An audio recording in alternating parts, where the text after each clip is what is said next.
MoDOT's $2.8 billion Improve I-70 program will add a third lane and make other improvements to I-70 across the state.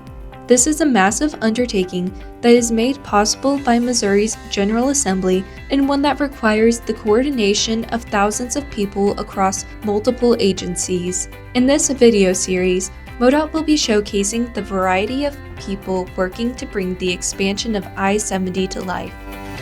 This is Beyond the Barrels.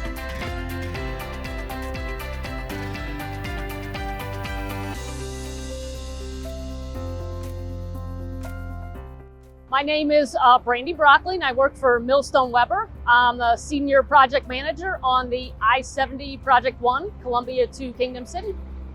I kind of always liked math and kind of just building things as a child, and my good friend's dad was an aerospace engineer, so he kind of got me interested in engineering, and just with the math and construction background, thought civil would be my best path. I went to college at the University of Missouri at Rolla, which is now called Missouri University of Science and Technology. So it's been a while. Right out of college, I started in construction on the transportation side. I actually started at MoDOT as a construction inspector and was an RE when I left. The I-64 design build, which was MoDOT's first design build, I got to be a part of that. And then the I-270 North design build that just wrapped up last year. Since I started my career, I've worked on projects on I-70 in St. Louis City, St. Louis County, St. Charles County, and now Boone and Callaway County. Really, the memory I remember most is when I was told that we won the project. I was shocked.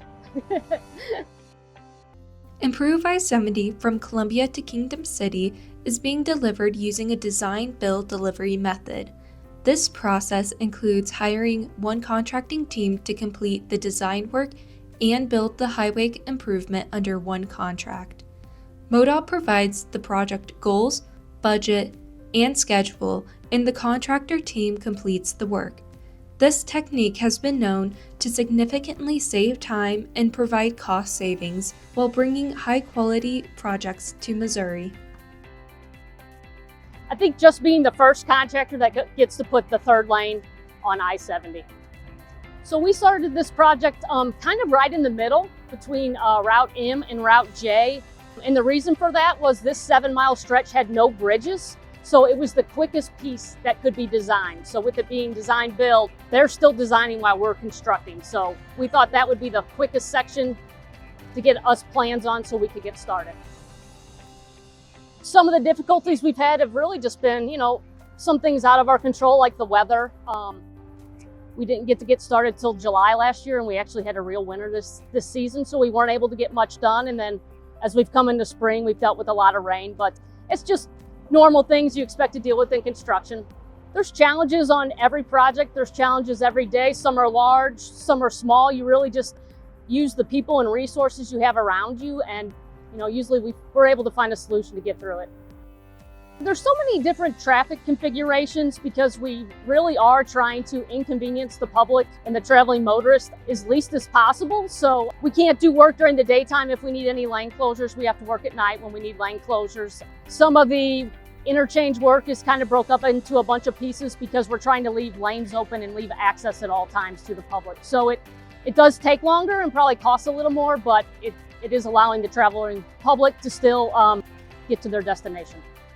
I guess the biggest thing I would ask the traveling public as they go through the work zones, and not just ours, but eventually there'll be work zones from Wentzville all the way to Blue Springs. While MoDOT adds this third lane, is to please slow down.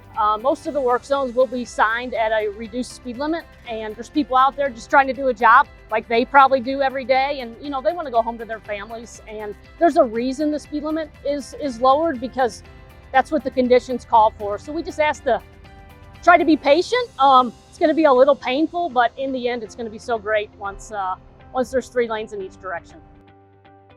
I'm Brandy Broeckling, and this is Beyond the Barrels.